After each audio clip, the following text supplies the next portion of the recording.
నమస్తే అన్న.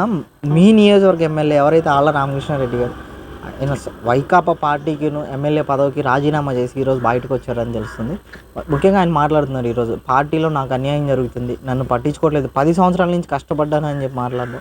మరోపక్క అధికార పార్టీ వాళ్ళు ఈరోజు మేము బీసీలకు న్యాయం చేస్తూనే ఎలా ఇన్ఛార్జీలు మార్చామని చెప్తున్నారు, గంజి రంజుకి ఇచ్చామని చెప్పి మాట్లాడుతున్నారు కదా, ఎలా అనిపిస్తుంది అసలు? ఉన్న 175 మంది ఎమ్మెల్యేల్లో అత్యంత తెలివిగలైనవాడు మన ఆళ్ళ రామకృష్ణారెడ్డి. ముందే ప్రభుత్వం పడిపోతుంది, రేపొద్దున ఖచ్చితంగా అందరి మీద పగ తీర్చుకోవడానికి అవకాశం ఉందనే ఉద్దేశంతో ఈ గవర్నమెంట్ ఏదైతే ప్రతిపక్ష ఎమ్మెల్యేల మీద చేస్తున్న దౌర్జన్యం, దామనకాండలు వీటన్నిటికి కూడా రామకృష్ణారెడ్డి ముందే ఊహించి తెలివిగా రాజీనామా చేశాడనమాట. ఎందుకంటే రాష్ట్రం సగం సర్వనాశనం అయిపోవడానికి ముఖ్యమైన టాప్ 3లో ఆళ్ళ రామకృష్ణారెడ్డి కూడా ఒకడు. రెండోది జగన్మోహన్ రెడ్డి అయితే, మూడోది సజ్జల కానీ విజయసాయి రెడ్డి కానీ వస్తారనమాట. ఈ ఆళ్ళ రామకృష్ణారెడ్డి చేసిన పనుల వల్లే రాష్ట్రం అధోగతి పాలైంది. అది ఎలాగంటారేమో, మొట్టమొదటిగా ఈ నియోజకవర్గంలో ఉన్న, అంటే మంగళగిరి నియోజకవర్గంలో ఉన్న ప్రజావేదిక 5 కోట్ల ప్రజాధనంతో కట్టిన ప్రజావేదికని కూల్చడానికి ముఖ్యమైన కారకుడు ఆళ్ళ రామకృష్ణారెడ్డి. అతను కేసేసి అతను ఆ కూల్చివేతలు స్టార్ట్ చేసింది మొత్తం కూడా జగన్మోహన్ రెడ్డికి సలహాలు ఇచ్చేది, ఇట్లాంటి దరిద్రపు కొట్టు సలహాలు ఇచ్చేది ఈ ఆళ్ళ రామకృష్ణారెడ్డి అనమాట. ఆ ప్రజావేదికను కూల్చడంతోనే ఈ రాష్ట్రం అధోగతి పాలవడానికి నాంది అనేది పలికింది. కాబట్టి అదొకటి. ఇంకోటి అంటే ఆ లింగమనేని హౌస్, చంద్రబాబు గారు ఉంటున్న ఇంటి గురించి కానీ, రకరకాలుగా అమరావతి రాజధాని గురించి కేసులు వేయడం కానీ, లేదంటే గత 2014 నుంచి 19 వరకు ఉన్న తెలుగుదేశం ప్రభుత్వాన్ని నానా రకాలుగా ఇబ్బంది పెట్టడంలో, కేసులు వేయడంలో ఈ ఆళ్ళ రామకృష్ణారెడ్డి సుప్రహస్తుడు అనమాట. ఈ ఆళ్ళ రామకృష్ణారెడ్డి ముందే తెలివితేటలతో లా చదువుకున్నాడు. తెలివితేటలో ఊహించి అతను రాజీనామా చేయడం అనేది జరిగింది. అదొకటి. ఇంకోటి ఏంటంటే చూస్తే ఈ బీసీలు లేదంటే వేరే వేరే క్యాస్ట్ ఇవన్నీ ఈక్వేషన్స్ తెచ్చేసి తెలుగుదేశం పార్టీకి వెన్నెముగ్గా ఉంటున్న బీసీల మీద దుష్ప్రచారం చేయడానికి వైసీపీ ప్రభుత్వం అనేది ఆళ్ళ రామకృష్ణారెడ్డిని పావుగా కూడా వాడుకుంటుంది అనేది ఒక ప్రచారం ఉంది. ఎందుకంటే జగన్మోహన్ రెడ్డి ఎంత తెలివిగా ప్రవర్తిస్తున్నాడంటే రాజకీయంగా ఇప్పుడు ప్రస్తుతానికి ఖచ్చితంగా ఇక్కడ ఓడిపోబోతుంది వైసీపీ. ఈ సీటుని బీసీలకి కేటాయించాడు. అదేదో రెడ్లకే కేటాయించుకోవచ్చు కదా.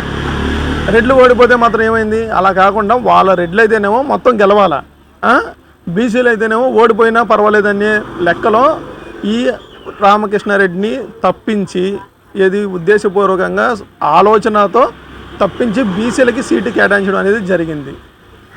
అంటే ఇక్కడ లోకేష్ గారి పరిస్థితి ఎలా ఉండబోతుంది? ఇక్కడ లోకేష్ గారు ప్రస్తుతానికైతే ప్రతిపక్షంలో ఉన్నా కానీ 13 నుంచి 17 వరకు పథకాలు ఏదైతే ప్రజలకు అందుబాటులో ఉన్నారో ప్రతి ఒక్కటి కూడా జాగ్రత్తగా చేసుకుంటా నిత్యం అందుబాటులో ఉన్నారనమాట. అంటే ఒకవేళ పాదయాత్ర పేరుతో ఒకవేళ బయట నియోజకవర్గాలు వెళ్ళినా కానీ ఏ రోజుకి ఆ రోజు సమీక్షలు చేసుకుంటా, ప్రజా నాడుల్ని గమనించుకుంటా, కార్యకర్తల దగ్గరుండి చూసుకుంటా, ప్రజా సమస్యల గురించి అవగాహన తెచ్చుకోవడం, దానికి ఏ విధంగా అయితే పరిష్కారం చేయాలో అవన్నీ కూడా నారా లోకేష్ గారు దగ్గరుండి point to point, pin to pin ప్రతిరోజు కూడా దాని గురించి సమీక్ష చేస్తున్నారు.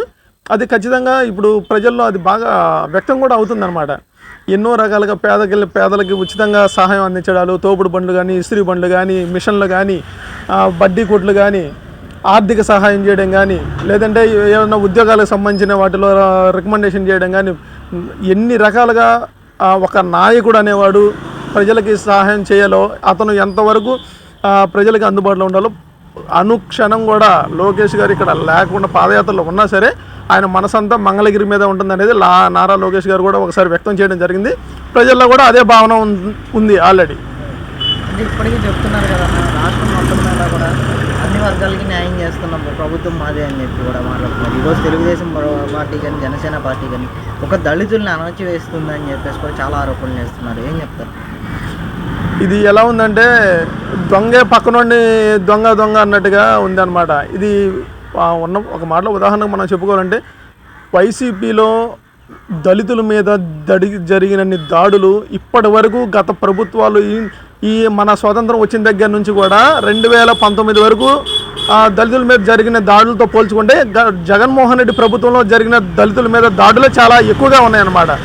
మనకి రీసెంట్గా కూడా ఆ ఎమ్మెల్సీ అనంతబాబు మనం అందరికీ తెలిసిన విషయం అనమాట. రీసెంట్గా ఎమ్మెల్సీ అనంతబాబు వాళ్ళ డ్రైవర్ని అసలు చంపేసి డోర్ డెలివరీ చేసి ఇవన్నీ చేసిన విషయాలు మన అందరికీ తెలిసిందే కదా.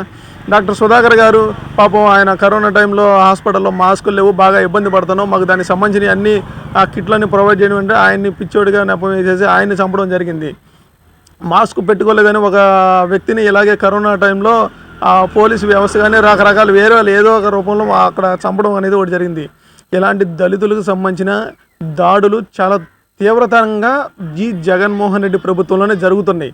ఎక్కడ పడినా కానీ ప్రజల్ని మభ్య పెట్టడానికి జగన్మోహన్ రెడ్డి మా ఎస్సీ, మా ఎస్టీ, మా బీసీ, మా మైనార్టీ అని అంటున్నాడే కానీ ఒక్క పేపర్ స్టేట్మెంట్కి, మీడియా స్టేట్మెంట్కే తప్ప ఎక్కడ కూడా జగన్మోహన్ రెడ్డి పూర్తిగా పక్షపాతంగా ప్రవర్తిస్తా ఎక్కడ కూడా ప్రజల్ని అణిచివేసే ధోరణిలోనే ఉన్నాడు. కానీ ఎక్కడ ఏ కులాన్ని కానీ ఏ మతాన్ని కూడా దగ్గరికి తీసిన దాఖలాలు అయితే లేవు. ప్రతి ఒక్కదాన్ని కూడా అణిచివేసే ధోరణిలోనే ఉన్నాడు ఈ జగన్మోహన్ రెడ్డి.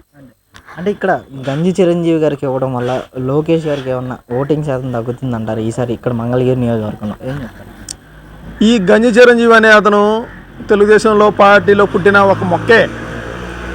అతను వార్డు స్థాయి మెంబర్ని అప్పుడు చంద్రబాబు గారు దగ్గరికి తీసి పద్మశాలి బీసీ లెక్కలో బీసీలు, ఎందుకంటే తెలుగుదేశం పార్టీ బీసీల వెన్నెముక తెలుగుదేశం పార్టీనే కాబట్టి అలా ఆ రకంగా ఊహించి గంజి చిరంజీవి గారికి వార్డు స్థాయి మెంబర్ నుంచి మున్సిపాలిటీ చైర్మన్ బాధ్యతలు అప్పచెప్పిన తర్వాత అతని నాయకత్వాన్ని బలపరుస్తూ అతన్ని ఎమ్మెల్యే అభ్యర్థిగా ప్రకటించడం అనేది పూర్తిగా తెలుగుదేశం పార్టీలోనే జరిగింది. గంజి చిరంజీవి అప్పుడు ఎన్ని అవకతవకలు చేశాడో ఏంటో అప్పుడున్న ప్రజలకు కూడా అన్నీ తెలుసు. ప్రతి ఒక్కటి గవర్నమెంట్ స్థాయిలో ఏ చిన్న ఉద్యోగం కావాలన్నా, ఉదాహరణకి ఆశా వర్కర్ ఉద్యోగం కావాలన్నా కానీ కొన్ని వేలు, దాదాపుగా 30,000 నుంచి 50,000 లంచం తీసుకుంటాడనే నెపం కూడా గంజి చిరంజీవి మీద అది ఎప్పుడు తెలిసిందంటే చివరిలో తెలిసిందనమాట. 2018, 19 ఆ మధ్యలో కొన్ని విషయాలు ఏంటంటే త్వరగా బయటపడవు కదా కొన్ని అవినీతి, అది ఏంటంటే చివరిలో తెలిసింది. దానివల్ల గంజి చిరంజీవి ఏంటనేది ఆయనకు కూడా తెలిసి ఇవన్నీ కూడా తెలుగుదేశం పార్టీ ఎలాగో దగ్గరికి తీయదనే ఉదాహరణతోనే ఆయన వైసీపీలోకి వెళ్ళిపోవడం జరిగింది. గంజి చిరంజీవి కాదు కదా, వాళ్ళ అమ్మ మొగుడికి సీట్ ఇచ్చినా సరే ఇక్కడ మాత్రం గెలిచేది నారా లోకేష్ బాబు గారే. అది పక్కాగా గంజి చిరంజీవి కూడా తెలుసు. కావాలంటే మీరు వెళ్ళి గంజి చిరంజీవినే మీరు డైరెక్ట్గా ఇంటర్వ్యూ చేస్తే మీకు అది కూడా తెలుసుద్ది. తెలుగుదేశం అంటే ఏంటో, తెలుగుదేశం పార్టీలో ఉన్న నాయకులు ఏంటో, నాయకత్వ లక్షణాలు ఏంటో, తెలుగుదేశం పార్టీ కార్యకర్తల బలం ఏంటో గంజి చిరంజీవికి బాగా తెలుసు. ఖచ్చితంగా గంజి చిరంజీవికే కాదు, ఆయన పక్కన సపోర్ట్ చేస్తున్న మిగిలిన నాయకులు, అక్కడ మంగళగిరి స్థాయి నాయకులు అయితే, ఇక్కడ తాడేపల్లి స్థాయి నాయకులు అయితే ప్రతి ఒక్కరు కూడా తెలుగుదేశం పార్టీ అంటే ఏంటో తెలుసు. అది వాళ్ళకి ఖచ్చితంగా కూడా రుచి చూపించే రోజులు అతి దగ్గరలోనే ఉన్నాయి. ఇది ఖచ్చితంగా గంజి చిరంజీవి తెలుసుకొని దాన్ని బట్టి నోరు జారకుండా జాగ్రత్తగా ఉంటే మంచిదని చెప్పేసి మేము కూడా కోరుకుంటున్నాం. ఈ రోజున ఈ వైఎస్ఆర్ ప్రభుత్వం అంటేనే ప్రజలు తువ్వను ఉమ్ములేస్తున్నారు. అలాంటి పరిస్థితి ఏర్పడింది. ఈ రోజున ఎమ్మెల్యేలు కూడా పోటీ చేయాలన్నా భయపడుతున్నారు. అలాగే ఈ మంగళగిరిలో ఉన్న ఆళ్ళ రామకృష్ణారెడ్డి గారు ముందు లోకేష్ గారిని చూసి ఆయన ప్రవేశపెట్టిన సంక్షేమ పథకాలను చూసి కూడా ఆయనకు భయం వేసింది.